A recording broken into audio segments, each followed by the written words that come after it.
Hanya dari sudut pandang Robin, kau akan paham kenapa dia selalu memanjakan Luffy.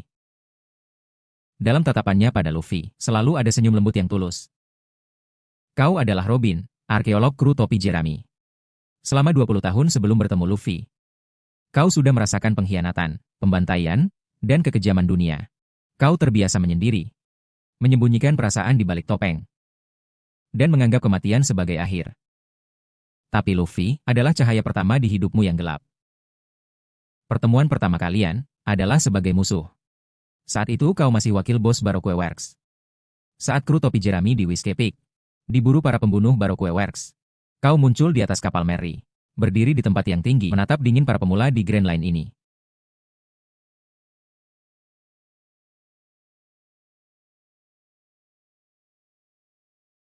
Di duniamu, bajak laut itu serakah, kejam, dan saling memanfaatkan. Tidak ada yang namanya teman.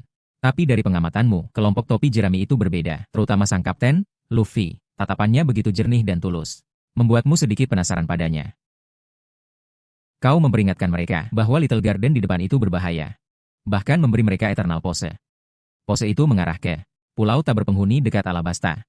Bisa membantu mereka menghindari Little Garden. Ini adalah rute rahasia Baroque Works. Saat semua orang menebak-nebak apa niatmu yang sebenarnya, Luffy malah menghancurkan Eternal Pose itu.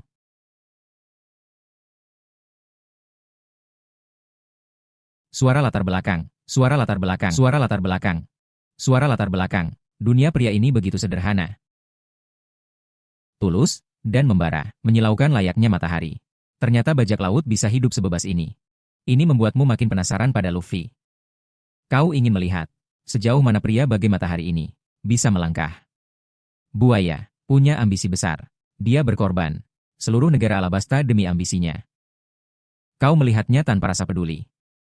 Karena itu bukan urusanmu. Kau bekerja sama dengannya, hanya demi mencari Poneglyph.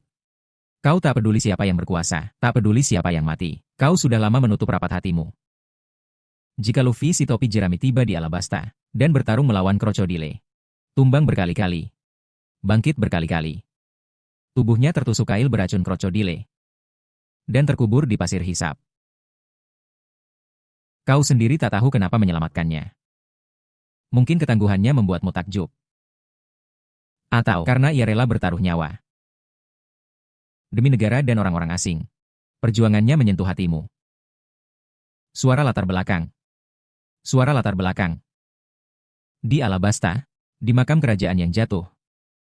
Kau memberikan penawar racun pada Luffy. Impianmu hancur dan kau hanya ingin mati. Tapi Luffy langsung memanggulmu pergi.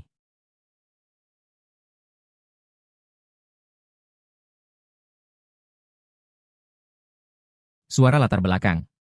Suara latar belakang. Itulah momen pertama di hidupmu. Kau diselamatkan tanpa alasan. Bukan karena untung rugi, bukan karena kasihan. Murni karena dia ingin menolongmu.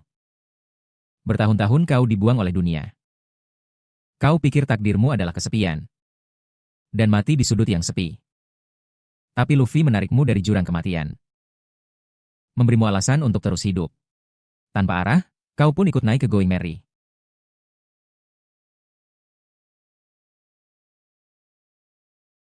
Suara latar belakang. Suara latar belakang. Awalnya kru yang lain menolakmu. Tapi Luffy tersenyum dan menerima semuanya. Suara latar belakang.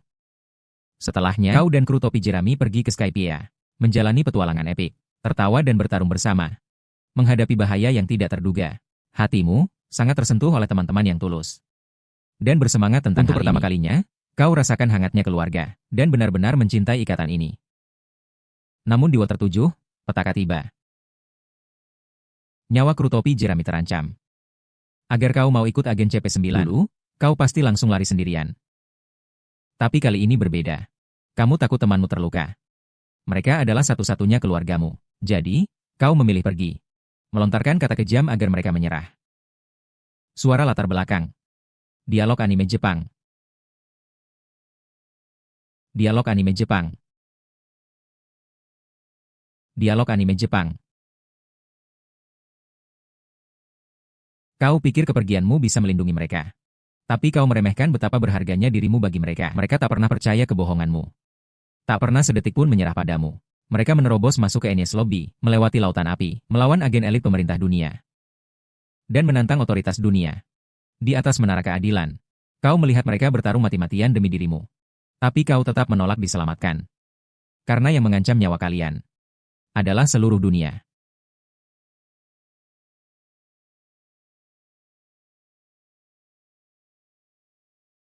Tapi tindakan Luffy selanjutnya menghancurkan semua ketakutanmu.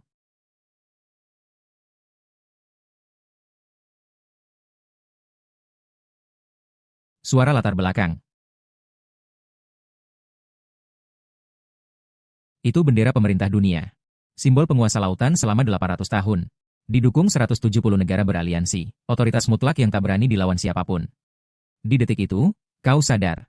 Teman-temanmu ini benar-benar rela melawan dunia demi dirimu. Kau tak tahan lagi, dengan sisa tenagamu. Kamu meneriakkan sebuah kalimat yang kau pendam seumur hidup. Aku ingin hidup. Bawa aku pergi ke lautan. Inilah pertama kalinya kau ingin hidup. Karena kau ingin bersama mereka, melihat keindahan dunia, dan mencari poneglyph yang asli. Jadi bagi Robin, Luffy adalah cahayanya.